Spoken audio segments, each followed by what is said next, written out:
कृष्का recording studio Ekangar सराय।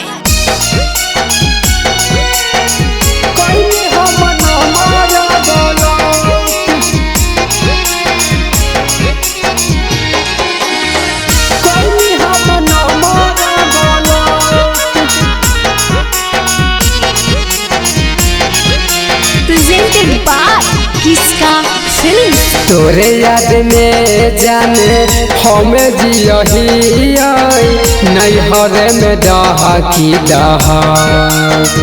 तोरे याद में जाने हमें जियही नैहर में डहा की डहा।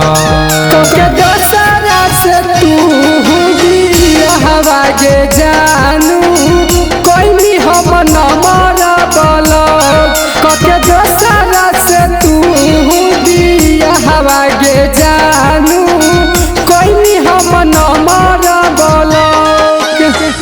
ऐसन तू दागा देनी हमें के गे जानू सपनों में कैलियो नहीं साथ।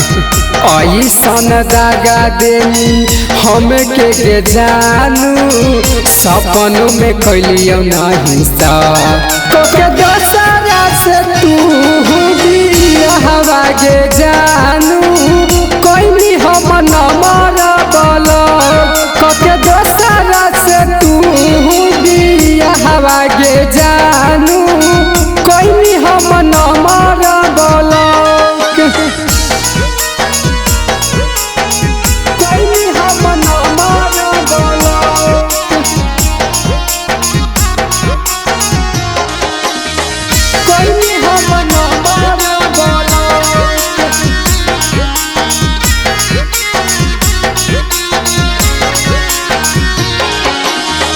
हमारा के दे के तू जानू गे साजा अपन तू खोजल हनी दोसर राजा ये कर जा।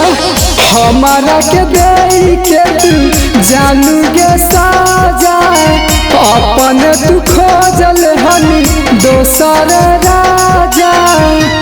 बेलिया के हमर वाला हो के दशहरा से तू दिया हवा गे जानू कोई भी हम न मारा बोलो कके दशहरा से तू दिया हवा गे जानू कोई भी हम न मारा बोलो।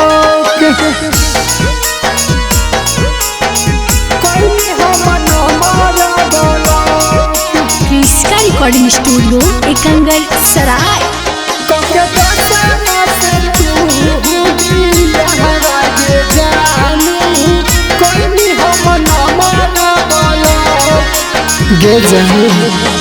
दोसरा के नामा के सिंदूर लगा के भूल गई हमारा के पियावा के पाके कर जा। दोसरा के नामा के सिंदूर लगा के हमारा के भूल गई पियावा के पाके गेलो धन धमाल तोहरा लटला कके दशहरा से तू दिया हवा गे जानू कोई भी हम न मारा बोलो कके दशहरा से तू दिया हवा गे जानू कोई भी हम न मारा बोलो।